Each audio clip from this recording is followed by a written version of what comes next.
Good evening दोस्तों। कैसे हैं? ठीक है। ओके। तो आज हम फिर लेके आए हैं आपको 8 जनवरी मतलब आज ही का सुबह का ही पहली शिफ्ट में जो क्वेश्चन आए थे एनटीपीसी एग्जाम में, उसी के क्वेश्चनों को लेके आए हैं। इसके अलावा ये क्वेश्चन तो होंगे ही हमारे। इसके अलावा हम जो बताएंगे आपको कि कौन से क्वेश्चन वो हो सकते हैं जो एक्सपेक्टेड है आगे आने वाले आपके जो आने वाली शिफ्ट्स में है, वो कौन से क्वेश्चन आपको आ सकते हैं, इनसे मिलते जुलते कुछ ऐसा आ सकता है। तो जैसे हम डेली मैं आपके लिए एटलीस्ट 100-200 क्वेश्चन की वो करूंगा, व्यवस्था कर दूंगा। आप उनको देख लीजिए। चाहिए तो आपको पीडीएफ फॉर्म भी मिल जाएगा। आप डेली अगर 100-200 क्वेश्चन का ऐसे करके चलेंगे, आप अदर साइट भी देख रहे होंगे, ये बात नहीं है, आप अपडेट रहते होंगे, वो ठीक है। लेकिन मैं देखता हूं कि अदर साइट्स पे आपको क्या मिलेगा।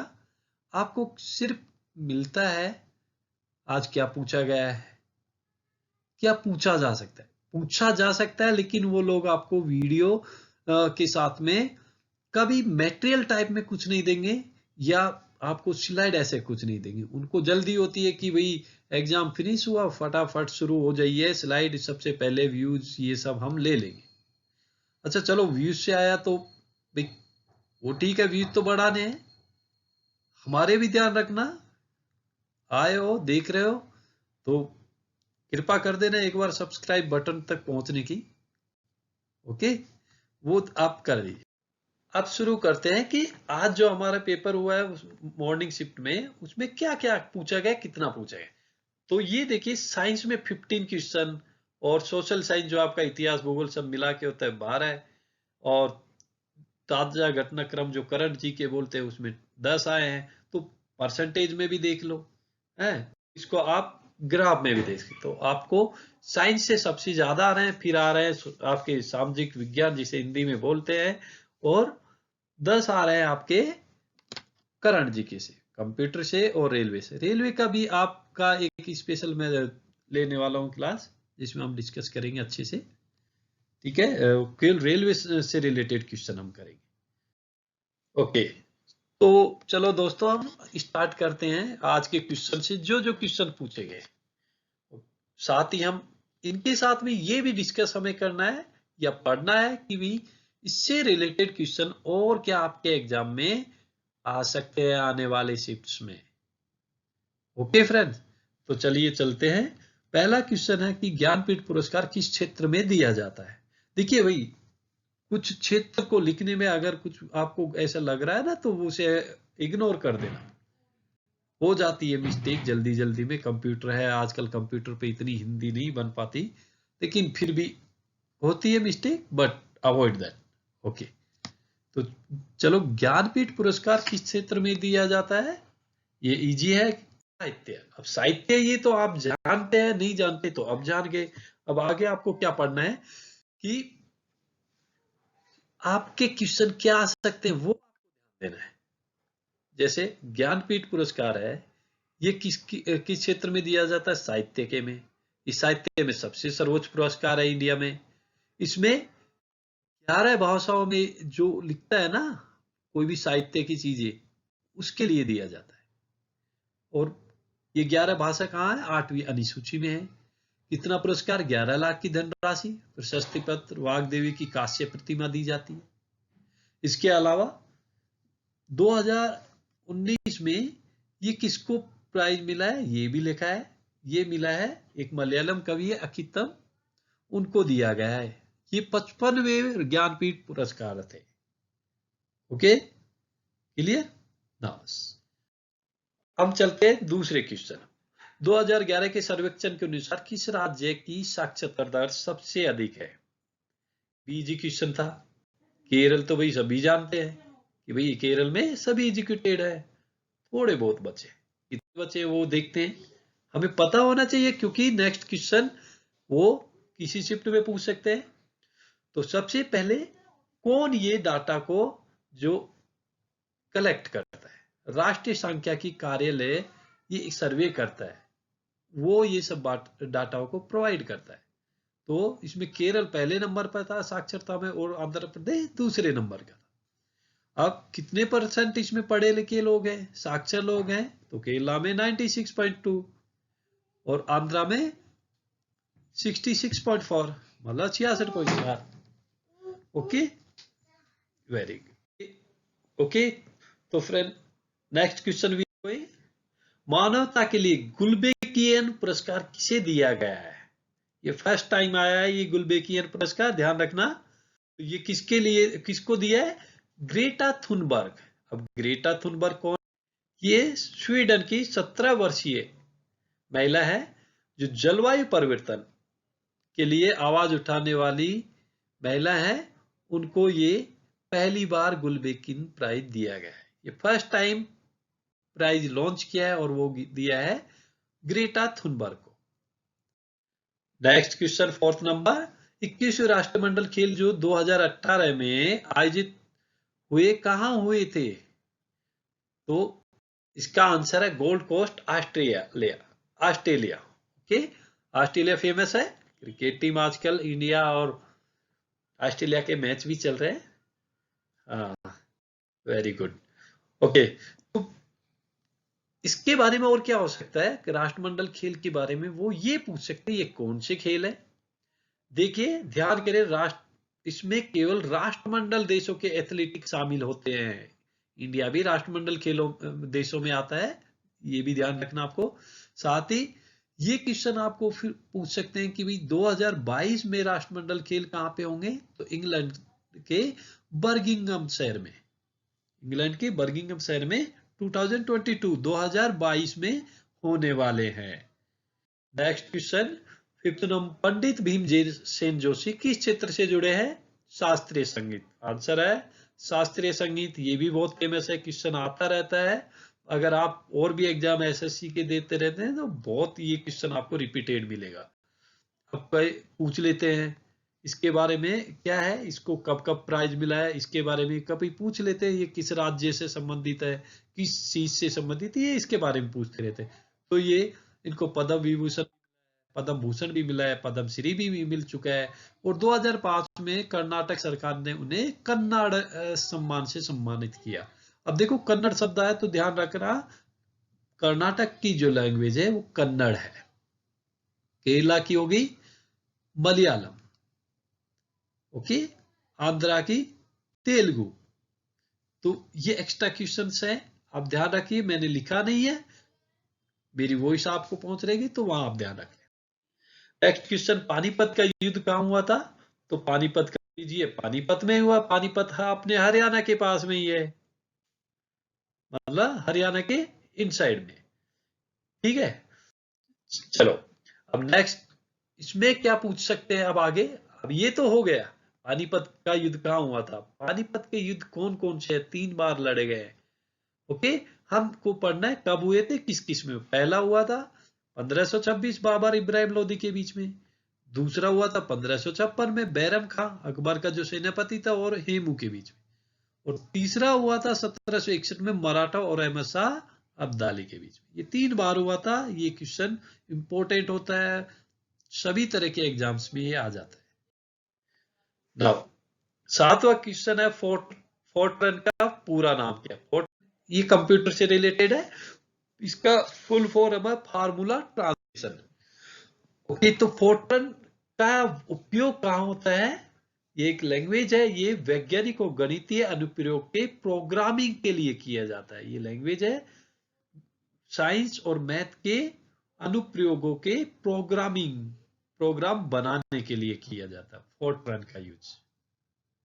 अब आपसे पूछ सकते हैं और भी बहुत सारे ऐसे पूरा नाम दे देते हैं, वो पूछ लेंगे आपसे, ठीक। तो उनमें क्या क्या होते हैं आपको ये काफी सारे दिए हैं। मैंने इंपॉर्टेंट जो मुझे लगता है कि पूछे जाते हैं, कई बार हम मिस्टेक कर देते हैं। आज की जैसे American standard code of for information and interchange, इसमें कुछ चीज में जैसे कहीं पे कोड की जगह कंप्यूटर दे देते हैं, और कुछ अमेरिका की जगह कुछ आस्की कुछ और चीजें ऐसे देंगे कि आप उसमें मिस्टेक कर जाते हैं। तो ध्यान से देखना है।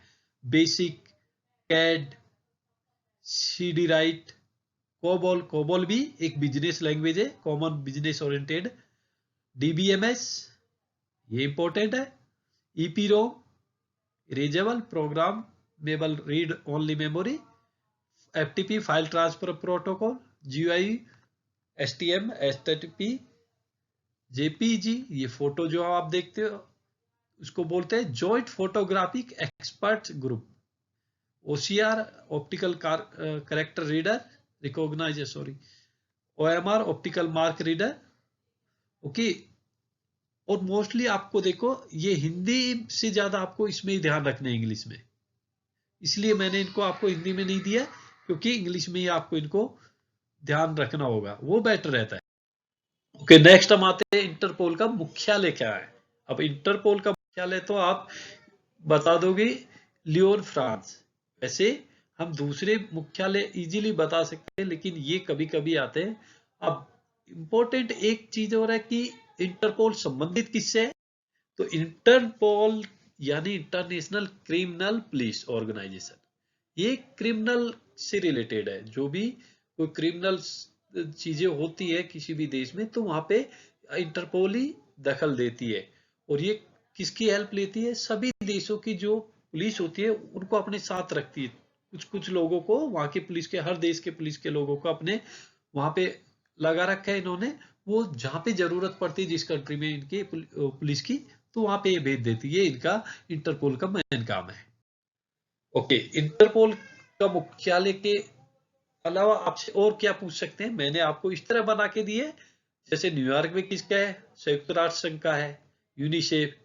ओके, आगे जिनीवा, जिनीवा में भी विश्व व्यापार शिखर सम्मेलन, एक्टाड जिसे बोलते हो, स्वास्थ्य का, श्रम का, रेड क्रॉस का, व्यापार संगठन का, ये कहाँ है, जिनेवा। अब इंपॉर्टेंट देखिए, एक वियना भी बन जाता है, अंतरराष्ट्रीय परमाणु एजेंसी कहाँ पे है, वियना में। ओपेक वियना में है। IMF और विश्व बैंक ये DC वाशिंगटन DC में है। राष्ट्रमंडल खेलों का लंदन में। और अंतरराष्ट्रीय न्यायालय हेग में। और खाद्य एवं कृषि संगठन, ओके, FAO ये है रोम में। ये अंतरराष्ट्रीय अक्षय ऊर्जा एजेंसी, रिन्यूएबल एनर्जी जो होती है जिसको बोलते हैं, उसका है। फिर उसके बाद आता है काठमांडू। ये भी आपको ये सब ध्यान रखना है, ये इंपॉर्टेंट क्वेश्चंस में होंगे। ओके, तो ये आ सकते हैं। नेक्स्ट, अब नेक्स्ट क्वेश्चन आपसे पूछा गया था इस शिप में कि भारत में कोयले का उत्पादन सबसे ज्यादा किस जगह पर होता है, मतलब स्टेट में होता है, ये पूछा गया था। ये स्टेट है झारखंड। ओके, तो भारत में विश्व का 4.7% कोयले का उत्पादन होता है। इसमें 4 प्रमुख राज्य, सबसे पहले झारखंड आता है, फिर ओडिशा, छत्तीसगढ़ और पश्चिम बंगाल। ये चारों राज्य इंपॉर्टेंट है, इनको भी ध्यान रखना है क्योंकि कई बार ऐसे पूछ लेते हैं कि किस राज्य में कोयले का उत्पादन नहीं होता, तो 3 ऑप्शन तो वो देंगे जहां पे मोस्टली होता है, और एक ऑप्शन देते नहीं होगा। तो आपको at least 3-4 you have to remember. Okay, next question, Bharat में दूसरा सबसे बड़ा संवैधानिक पद कौन सा है। सबसे बड़ा, दूसरा बड़ा पूछा है। सबसे बड़ा तो हम राष्ट्रपति बोल देते हैं, दूसरा होगा हमारा यस उपराष्ट्रपति। Very good. तो उपराष्ट्रपति क्या होता है, उपराष्ट्रपति भारत का दूसरा उच्चतम संवैधानिक पद है। ओके, इनका कार्यालय 5 ईयर का होता है। उपराष्ट्रपति राज्यसभा का पदेन सभापति होता है। ये भी पूछे जा सकते हैं, उपराष्ट्रपति जैसे क्वेश्चन आ जाएगा, राज्यसभा का पदेन सभापति कौन होता है, उपराष्ट्रपति। तो ये ध्यान रखना है। और एक चीज ध्यान रखना, 5 साल इसकी अवधि होती है ना, लेकिन अगर ये हटते नहीं है, 5 साल के बाद भी बने रहेंगे जब तक इनके उत्तराधिकारी ना आ जाए, नए उपराष्ट्रपति नहीं आएंगे तब तक ये बने रहेंगे फिर भी। ओके दोस्तों, चलो हम आगे चलते हैं। राष्ट्रीय विज्ञान दिवस कब मनाया जाता है, राष्ट्रीय विज्ञान दिवस कब मनाया जाता है, ये मनाया जाता है 28 फरवरी को। ओके, तो क्यों मनाता, इंडिया में क्यों मनाया जाता है, किसके ऊपर, रमन। ओके, रमन ने, डॉक्टर CV रमन थे, ओके, उन्होंने 1928 में इस खोज की घोषणा की थी, किसके बारे में? प्रकाश के प्रकीर्णन पर उत्कृष्ट कार्य के लिए। ओके, प्रकाश के प्रकीर्णन है, उसके ऊपर उन्होंने काम किया था और उसकी खोज की थी, और उसके लिए उन्हें 1930 में भौतिकी का नोबेल पुरस्कार भी दिया गया था। साथ ही उनके इस योगदान की स्मृति में 28 फरवरी को भारत में राष्ट्रीय विज्ञान दिवस के रूप में मनाया जाने लगा। तो किसके लिए? सीवी रमन के उसमें। ओके, कब उनको नोबेल पुरस्कार? 1930 में, 1930 में। और किसकी खोज की थी? प्रकाश के प्रकीर्णन। अगला क्वेश्चन है, जॉन बील मेला किस राज्य में मनाया जाता है? तो मेला काफी होते हैं इंडिया में, लेकिन जो अच्छे, जो जिनका न्यूज़पेपर में, टीवी में ऐसे दिखाते हैं, अच्छे होते हैं, उनके बारे में पूछ लेते हैं। या कई बार ऐसे भी पूछ लेते हैं जो हमने नहीं सुने हैं, लेकिन वो राज्य में वो इंपॉर्टेंट होते हैं। लेकिन हमारे लिए, जैसे अब क्वेश्चन का आंसर होगा असम में। अब असम में हम इतना नहीं सुनते, लेकिन फिर भी उनके लिए वो इंपॉर्टेंट है, उनके लोग वहां इसको बहुत अच्छे से वो करते हैं, जानते हैं। तो इसी के साथ मैंने आप लोगों के लिए और भी वो किया है। असम का एक नृत्य भी है, बिहू, वो भी ध्यान रखना। अच्छा, अब आपको मैंने कुछ मेला और उनके स्थान दिए हैं। अंबुबाची मेला असम में, बाणेश्वर मेला डूंगरपुर राजस्थान में, चंद्रभागा मेला राजस्थान में, गंगा सागर मेला पश्चिम बंगाल में, कुंभ मेला नासिक में है, पुष्कर मेला राजस्थान में, और सोनपुर मेला, ये भी बहुत फेमस है, पुष्कर और सोनपुर बिहार में है। नौचंडी मेला मेरठ में, सूरज कुंड ये फरीदाबाद हरियाणा है, त्रिशूर पूरण ये केरला में है। तो ये आपको इंपॉर्टेंट है, इनमें से भी कुछ पूछे जा सकते हैं आगे। अच्छा, अब हम आगे चलते हैं नेक्स्ट क्वेश्चन पे कि निम्न में से कौन गैर संक्रामक रोग है? गैर संक्रामक रोग कि संक्रामक रोग होते हैं जो एक दूसरे से फैल जाते हैं, गैर संक्रामक जो फैलते नहीं है, जो हमारे तक ही सीमित रहते, किसी को वो रोग हो गया तो वो उसी के रहेगा, दूसरे के नहीं जाएगा। ओके, तो इनमें कौन सा है? रक्तचाप। ओके, रक्तचाप, उसमें जो ऑप्शन दिए थे उनमें रक्तचाप ही सही ठीक था, बाकी जो ऑप्शन किए उनके देखना। अब आपको क्या ध्यान रखना है, ये मैंने जो दिए हैं आपको, ये संक्रामक नहीं दिए हैं, गैर संक्रामक नहीं दिए, मैंने दिए संक्रामक, क्योंकि संक्रामक रोगों के बारे में ज्यादा पूछते। तो ये सारे जैसे प्लेग है, ओके, हैजा है, कुष्ठ, मलेरिया, खसरा, क्षय, इतने, ये क्या होते हैं? ये सारे संक्रामक रोग होते हैं, एक दूसरे में फैलते हैं, टच होने से, खाने पीने से, या उनके सामने जाने से, खांसने से, ये सब संक्रामक रोग जो फैल जाते हैं। तो आपके क्वेश्चन में इस तरह कुछ पूछेगा तो संक्रामक रोग अगर आपको पता है तो गैर संक्रामक तो आप उनमें से रिमूव कर देना है। ओके, नाउ अगला क्वेश्चन है, राष्ट्रीय ध्वज का अनुपात क्या है? तो राष्ट्रीय ध्वज का अनुपात, ये अनुपात तो हमें इजीली हम जानते हैं, क्वेश्चन इजी है, ज्यादा स्टैंडर्ड है, ये 3 अनुपात। अब अच्छा, अब क्वेश्चन इसमें से क्या आ जाएगा कि भाई अभी तक जो तिरंगा फहराया जाता है ना, हम देखते हैं उसे कब अपनाया गया? वो अपनाया गया 22 जुलाई 1947 को।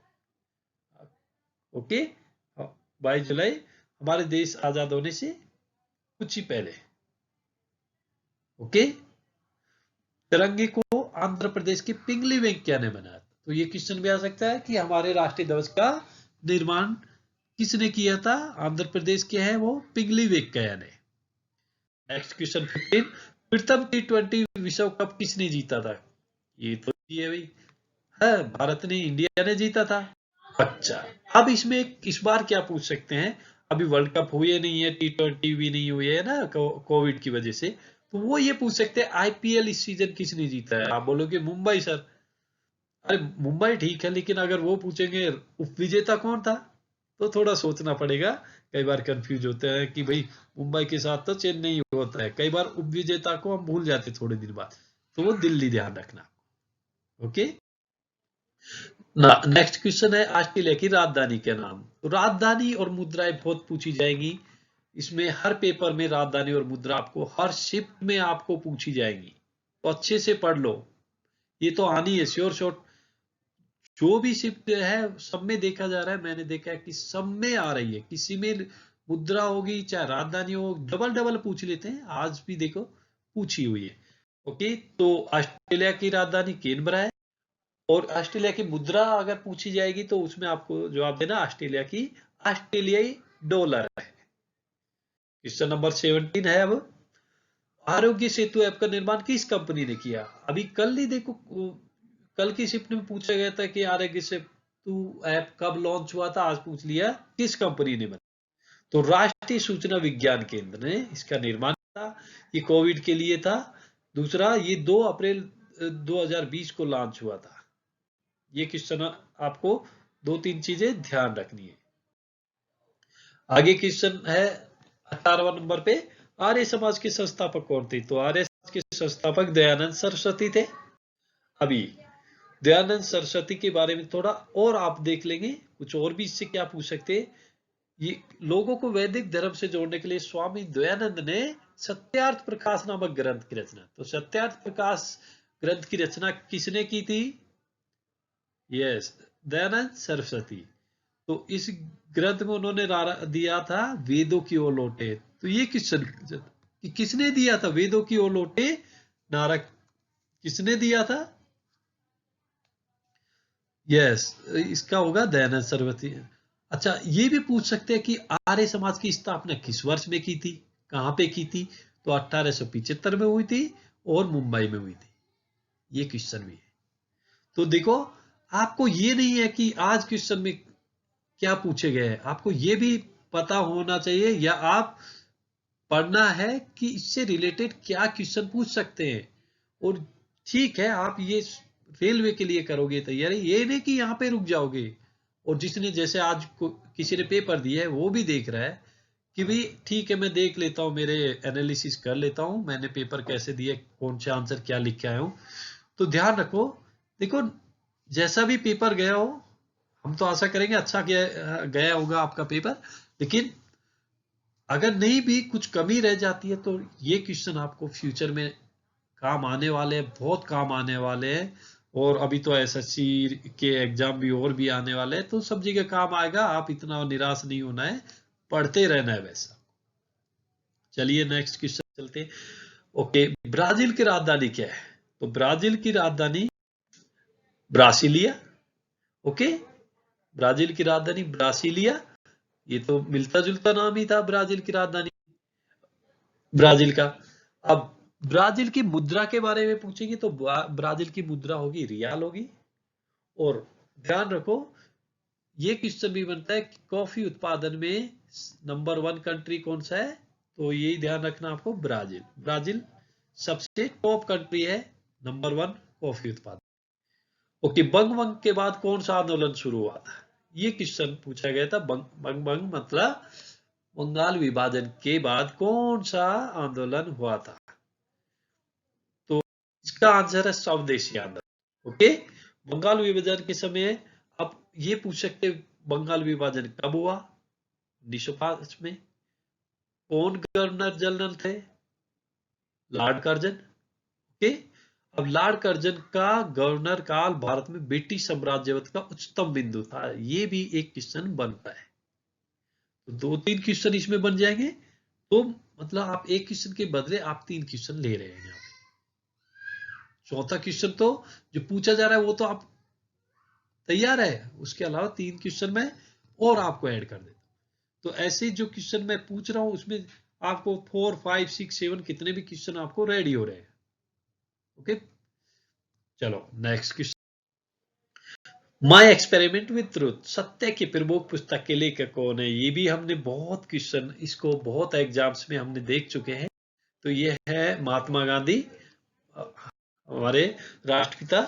तो इनके बारे में भी कुछ क्वेश्चन, ये तो ठीक है, हमें और पढ़ लेते हैं कि इनका जन्म 2 अक्टूबर 1869 में हुआ। कहाँ, पोरबंदर, जो अब गुजरात में है।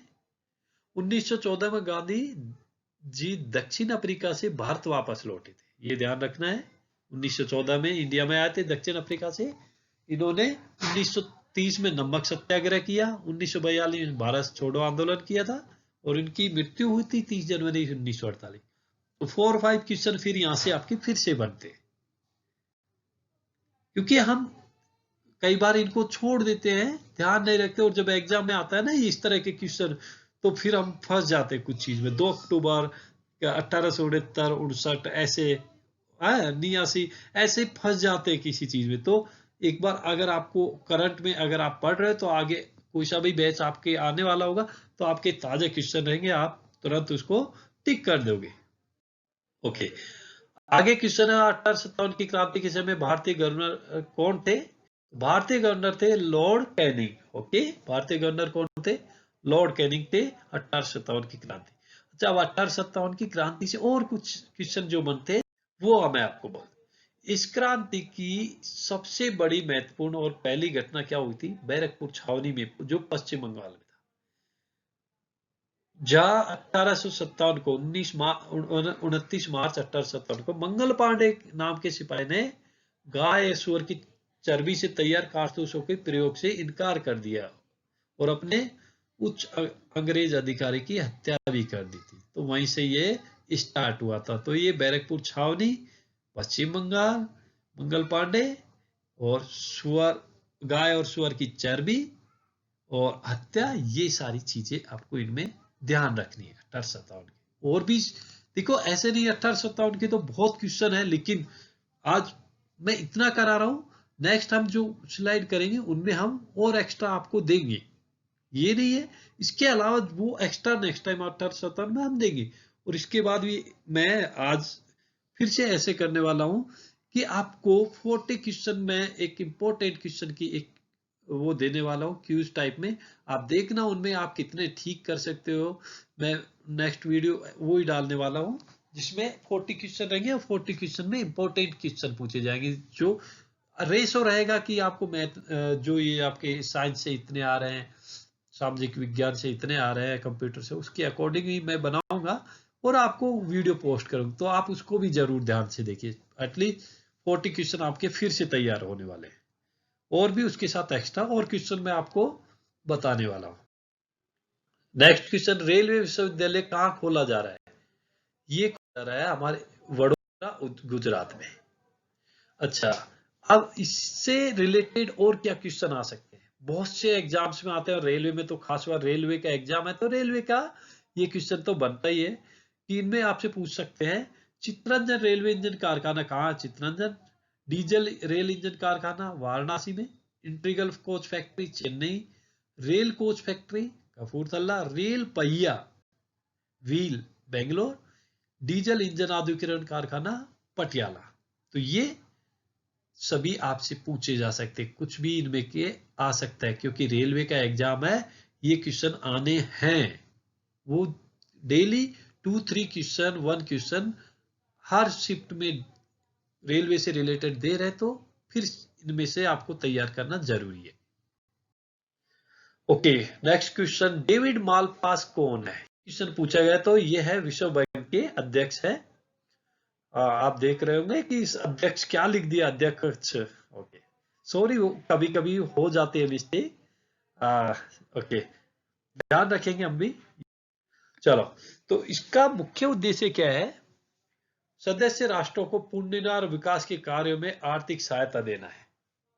विश्व बैंक का क्या काम है कि ये जो इसके सदस्य राष्ट्र है उनको पुनर्निर्माण और विकास के कार्यों में आर्थिक सहायता देते हैं। और ये कई एटलीस्ट 4-5 जो इनके मंत्रालय है, संगठन है, उनको मिलके एक वर्ल्ड बैंक बना है और इसका मुख्यालय हम ऑलरेडी पढ़ चुके हैं आज, ये वाशिंगटन डीसी में स्थित है।